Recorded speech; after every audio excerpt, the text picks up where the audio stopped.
Hello student, in this video I going to explain about a new chapter and a new topic which is a cell, the unit of life. So in this video I only explain about the introduction of the cell.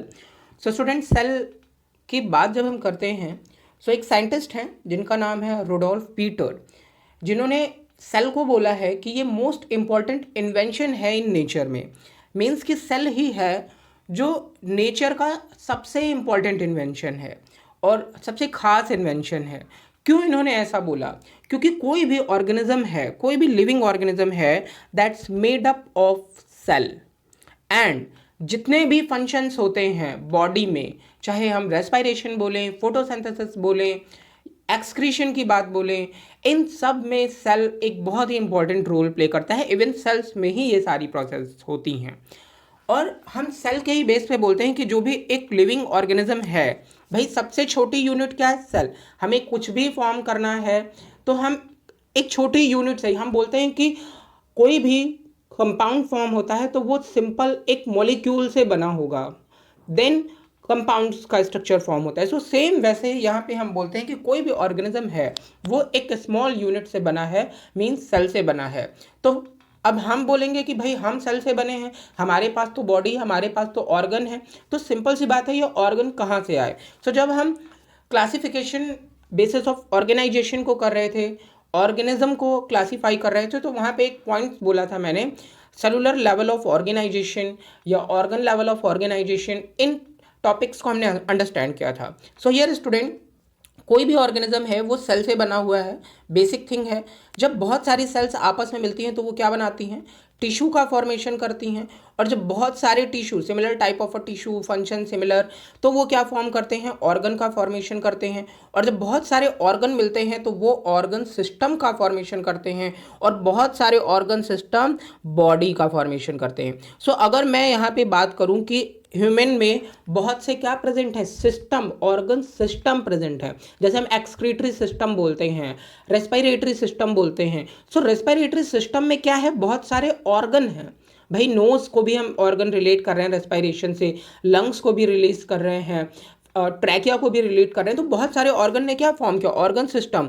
तो ये organ, अब organ को किसने form किया? Tissues ने। हमने बोला कि भाई जो लंग्स हैं वो एपिथेलियल टिश्यूज से फॉर्म है, जो एल्वियोलाई हैं वो दूसरे टाइप के टिश्यूज से फॉर्म है। देन उसके बाद हम स्किन की बात करते हैं तो हम बोलते हैं कि भाई ये एपिथेलियल लेयर से फॉर्म है, लाइनिंग फॉर्मिंग एपिथेलियल से होती है, कनेक्टिव टिश्यूज प्रेजेंट होते हैं। ब्लड जो है हमारा वो क्या है?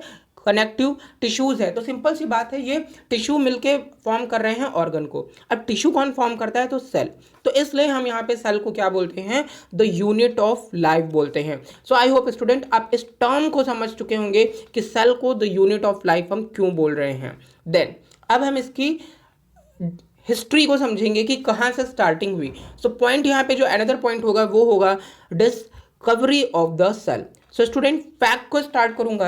रॉबर्ट हुक एक साइंटिस्ट थे जिन्होंने 1665 में एक बॉटल की कॉर्क के स्लाइस किया, कॉर्क के पोर्शन को, और उसे एक मैग्नीफाइज लेंस में या मैग्नीफाइज माइक्रोस्कोप में ऑब्जर्व किया, और उन्होंने कुछ हनी कॉम्ब लाइक स्ट्रक्चर देखे। इन हनी कॉम्ब लाइक स्ट्रक्चर को उन्होंने सेपरेटली कंपार्टमेंट नाम दिया। अब देखिए, सेल जो वर्ड है वो लैटिन वर्ड है, ठीक है। जो सेल का वर्ड है वो लैटिन वर्ड से फॉर्म है, सेलुला वर्ड, और सेलुला का मीनिंग होता है a small compartment. Is that clear? इन्होंने वही स्ट्रक्चर को क्या नाम दिया? जो हनी कॉम्ब लाइक स्ट्रक्चर था उसे इन्होंने नाम दिया सेल का। बट इन्होंने जिस सेल को ऑब्जर्व किया था, कुछ ऐसा व्यू था यहाँ पे, इन्होंने एक डेड सेल को ऑब्जर्व किया था। अगर पूछा गया कि डेड सेल को किसने ऑब्जर्व किया था या सेल को फर्स्टली किसने ऑब्जर्व किया था, तो आपका आंसर रॉबर्ट हुक होगा। बट अगर आपसे पूछा गया कि सबसे पहले लिविंग सेल को किसने ऑब्जर्व किया था, तो लिविंग सेल को सबसे पहले हमारे most important scientist Leeuwenhoek ji ने ऑब्जर्व किया था, और रॉबर्ट हुक जी ने डेड सेल को ऑब्जर्व किया था। और इन्होंने अपने वर्क को अपनी एक मैगजीन जिसका नाम था माइक्रोग्राफिया, उसमें इन्होंने पब्लिश किया था 1665 में। ये फैक्ट था जो कि रिलेटेड था सेल की हिस्ट्री से रिलेटेड जिसका नॉलेज हमें होना चाहिए, living cell and non living cell किसे ऑब्जर्व किया था ये भी फैक्ट पता होने चाहिए। नेक्स्ट थिंग यहाँ पे है एक सिग्निफिकेंट ऑब्जर्वेशन था जो कि 1831 में रॉबर्ट ब्राउन जी ने किया और वो था न्यूक्लियस से रिलेटेड।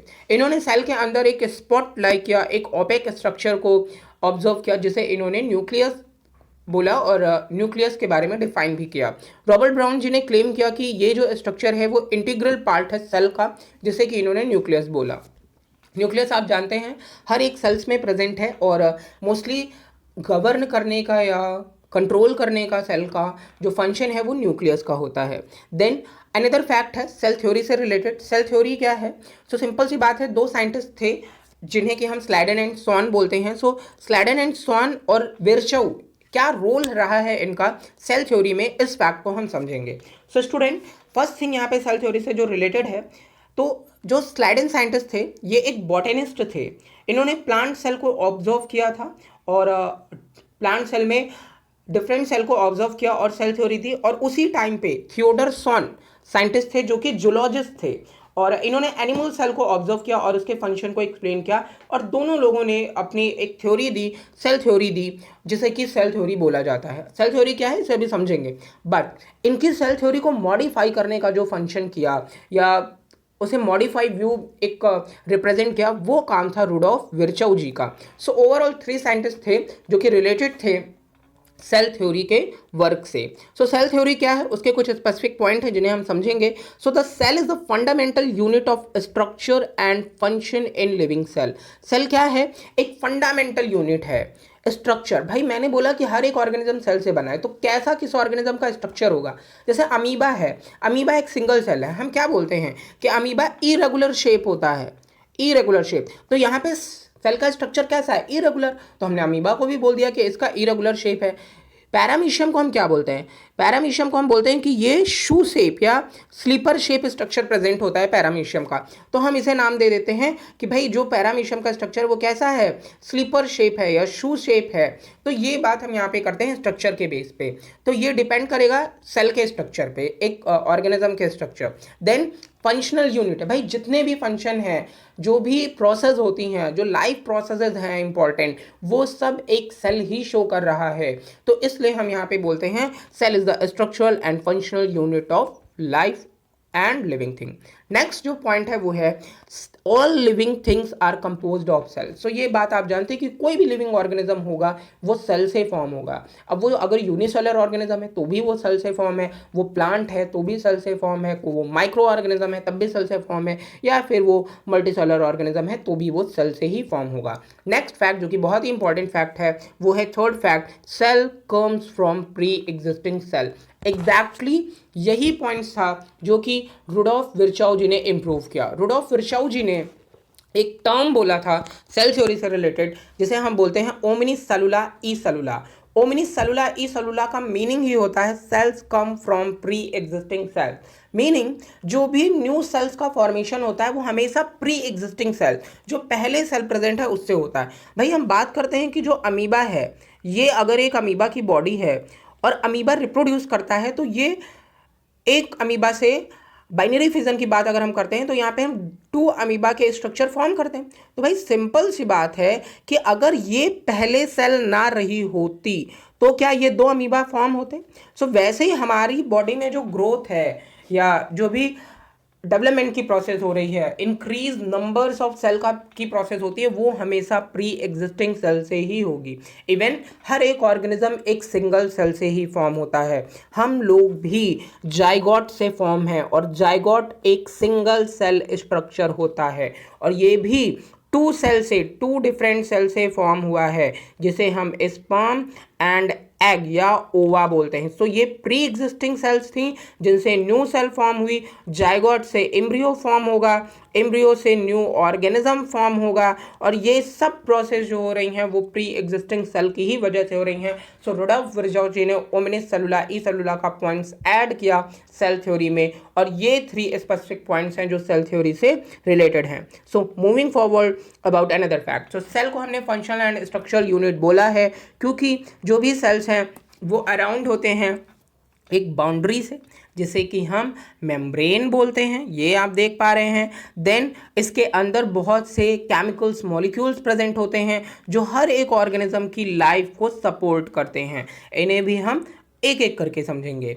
नेक्स्ट थिंग है, सेल्स में वेरियस पार्ट्स प्रेजेंट होते हैं। मोस्टली 3 बेसिक कंपोनेंट्स प्रेजेंट होते हैं हर एक सेल्स में, और वो बेसिक कंपोनेंट्स हैं, फर्स्ट है प्लाज्मा मेम्ब्रेन। प्लाज्मा मेम्ब्रेन क्या है? जो कवरिंग का फॉर्मेशन कर रहा है एक सेल में। सेकेंडली जो इंपॉर्टेंट फैक्टर है वो क्या है? न्यूक्लियस। न्यूक्लियस आप देख पा रहे हैं जो कि सेंटर्स में मोस्टली प्रेजेंट होता है। एंड थर्ड वन होता है साइटोप्लाज्म। साइटोप्लाज्म क्या है? सो साइटोप्लाज्म जो डिफरेंट सेल ऑर्गेनेल्स हैं और जो सेल का फ्लूइड है उसे हम साइटोप्लाज्म बोलते हैं। एंड देन आप अगर इन्हें सेल के पूरे स्ट्रक्चर को एक आप प्रोटोप्लाज्म बोलते हो, या फिर एक बेसिस ऑफ अ लाइफ बोलते हो, किसी सेल को आप लिविंग या नॉन लिविंग बोलते हो on the basis of a protoplasm. Protoplasm क्या है? Physical basis of a life होता है। अब प्रोटोप्लाज्म कैसे फॉर्म होता है? सो जब हम न्यूक्लियस प्लस साइटोप्लाज्म को ऐड करके बोलते हैं तो हम इसे क्या बोलते हैं? प्रोटोप्लाज्म बोलते हैं, जो कि एक बहुत ही इंपॉर्टेंट फैक्ट है। सो प्रोटोप्लाज्म को क्या बोला हमने? Physical basis of a life. और प्रोटोप्लाज्म फॉर्म कैसे हुआ? सो जब हम सेल के साइटोप्लाज्म मतलब डिफरेंट सेल ऑर्गेनिज्म और फ्लूइड और साथ में न्यूक्लियस को ऐड कर दें, सो ये क्या बनाएंगे? ये बनाएंगे प्रोटोप्लाज्म का स्ट्रक्चर। सो ये तो फैक्ट है प्रोटोप्लाज्म से रिलेटेड। एंड अनदर फैक्ट की बात करूं, सो प्रोटोप्लाज्म वर्ड जो है वो सबसे पहले पुरकिंजे नाम के साइंटिस्ट थे जिन्होंने इंट्रोड्यूस किया था प्रोटोप्लाज्म का टर्म। सो हम यहाँ पे समझ चुके हैं कि सेल कैसे मेड होगी, क्या बेसिक कंपोनेंट होंगे। प्लाज्मा मेम्ब्रेन होनी चाहिए, न्यूक्लियस होना चाहिए और साइटोप्लाज्म होना चाहिए। नेक्स्ट थिंग है प्लाज्मा मेम्ब्रेन। आप जानते हैं जो आउटर मोस्ट कवरिंग है एक सेल में उसे हम क्या बोल रहे हैं? प्लाज्मा मेम्ब्रेन बोलते हैं। इसके नेचर की बात करें सो ये सेमी परमिएबल होती है, ये मेड होती है फैट्स एंड प्रोटीन के स्ट्रक्चर से। नेक्स्ट थिंग है न्यूक्लियस क्या है? तो न्यूक्लियस के बारे में मैंने आपको बताया कि ये कंट्रोल करता है सेल के फंक्शन को। डबल लेयर्ड स्ट्रक्चर होता है जो कि न्यूक्लियर मेम्ब्रेन से बाउंड होता है। न्यूक्लियस में क्या क्या प्रेजेंट होता है? सो ये हमारे जेनेटिक मटेरियल मतलब क्रोमोसोम के स्ट्रक्चर जिसमें कि डीएनए प्रेजेंट है उसे कंटेन करते हैं। देन एक न्यूक्लियस की बात करें सो यहाँ पे कुछ स्ट्रक्चर हैं। जैसे सबसे पहले हमने बोला न्यूक्लियस का जो फ्लूइड है वो क्या है? न्यूक्लियोप्लाज्म होता है। न्यूक्लियस के बाहर की जो लेयर है उसे हम न्यूक्लियर मेम्ब्रेन बोलते हैं। इन न्यूक्लियर मेम्ब्रेन में कुछ छोटे छोटे पोर्स के स्ट्रक्चर प्रेजेंट होते हैं जिन्हें हम न्यूक्लियर पोर बोलते हैं।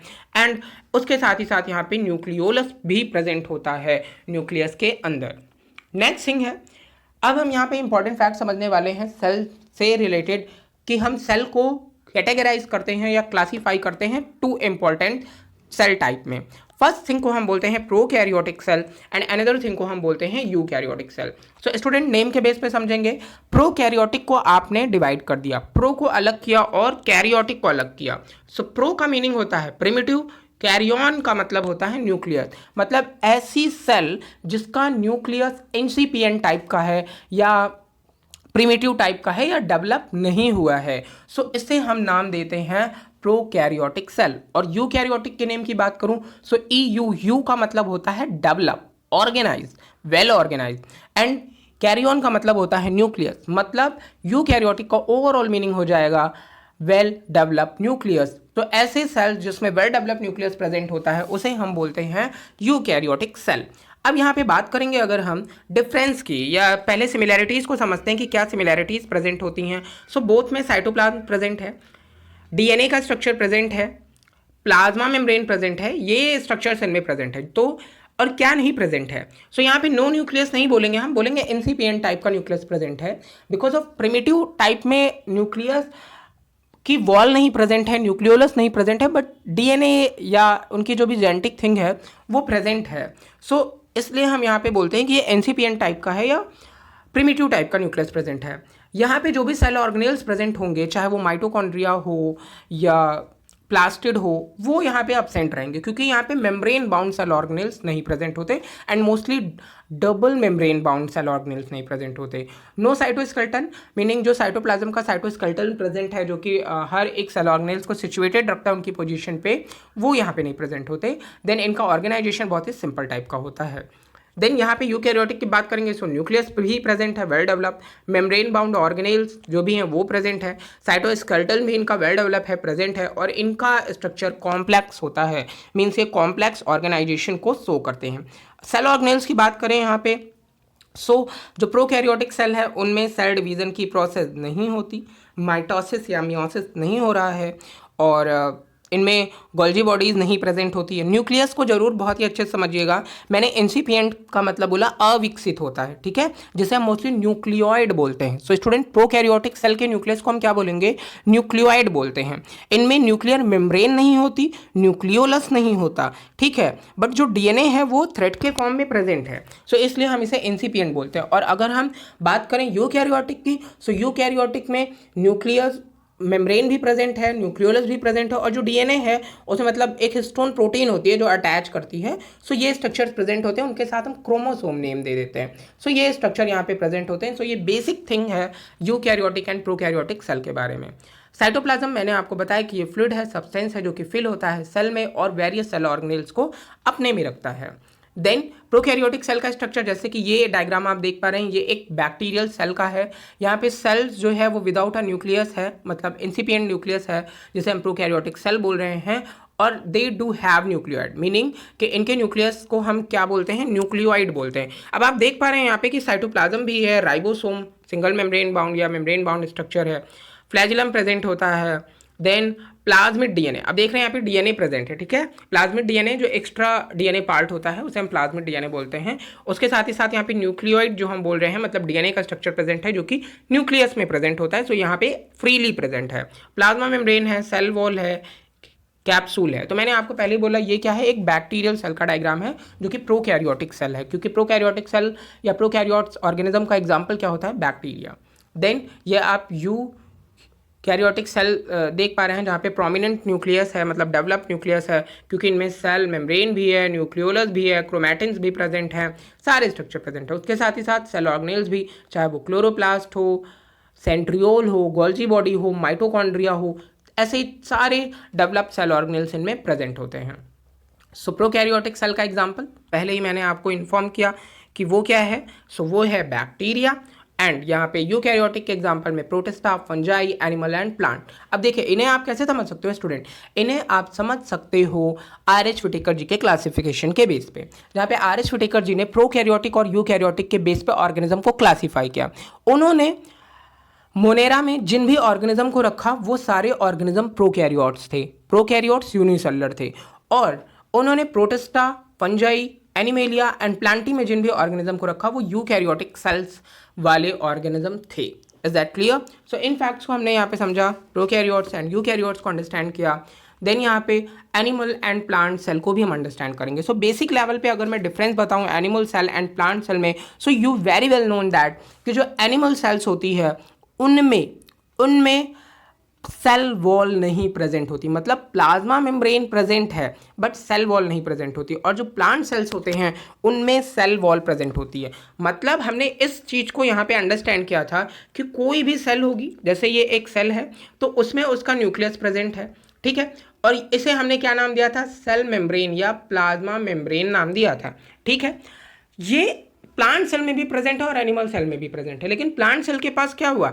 एक और स्ट्रक्चर प्रेजेंट है, मींस उसके पास एक और वॉल, एक और कवरिंग प्रेजेंट है जिसे कि हम सेल वॉल बोल रहे हैं। सो ये एक बेसिक डिफरेंस होता है प्लांट सेल और एनिमल सेल के स्ट्रक्चर में। इन्हें भी अंडरस्टैंड करेंगे तो पहले सिमिलैरिटीज समझते हैं, कंपेयर करते हैं। देखिए फर्स्ट थिंग मैंने आपको बताया कि plasma membrane both animal cell और प्लांट सेल दोनों में प्रेजेंट है। एंडोप्लाज्मिक रेटिकुलम जो ER सेल ऑर्गेनेल्स है बोथ में प्रेजेंट है। माइटोकॉन्ड्रिया भी दोनों में प्रेजेंट है, न्यूक्लियस भी प्रेजेंट है एंड गोल्जी ऑपरेटर्स भी दोनों में प्रेजेंट है। क्या नहीं प्रेजेंट है? तो प्लांट सेल में सेल वॉल होती है, एनिमल सेल में नहीं है। क्लोरोप्लास्ट जिसमें कि क्लोरोफिल पिगमेंट फॉर्म होता है प्लांट्स में, वो प्रेजेंट है प्लांट सेल में बट एनिमल सेल्स में नहीं है। लार्ज वैक्यूल्स जो हैं वो प्लांट सेल में प्रेजेंट है, एनिमल सेल्स में नहीं प्रेजेंट होते। और एनिमल सेल में सेंट्रियोल प्रेजेंट है जो कि प्लांट सेल में नहीं प्रेजेंट है। सेंट्रोसोम प्रेजेंट है जो कि प्लांट सेल में नहीं प्रेजेंट है। स्मॉल वैक्यूल्स प्रेजेंट है और प्लांट सेल में लार्ज वैक्यूल्स होते हैं, हम जानते हैं। सीलिया और फ्लैजिला के स्ट्रक्चर एनिमल सेल में प्रेजेंट है बट प्लांट सेल में नहीं प्रेजेंट होते। सो ये एक बेसिक डिफरेंस है animal cell and plant cell के बेस पे हमने यहाँ पे डिवाइड कर दिया सेल को। एंड आई होप स्टूडेंट कि आप सेल के इंट्रोडक्शन को अंडरस्टैंड कर पाए होंगे और हेल्पफुल रहा होगा ये वीडियो आपके लिए। सो नेक्स्ट वीडियो में स्टूडेंट हम सेल ऑर्गेनेल्स को अंडरस्टैंड करेंगे और डिफरेंट टाइप के सेल ऑर्गेनल्स के एक्सप्लेनेशन को समझेंगे. So thank you student.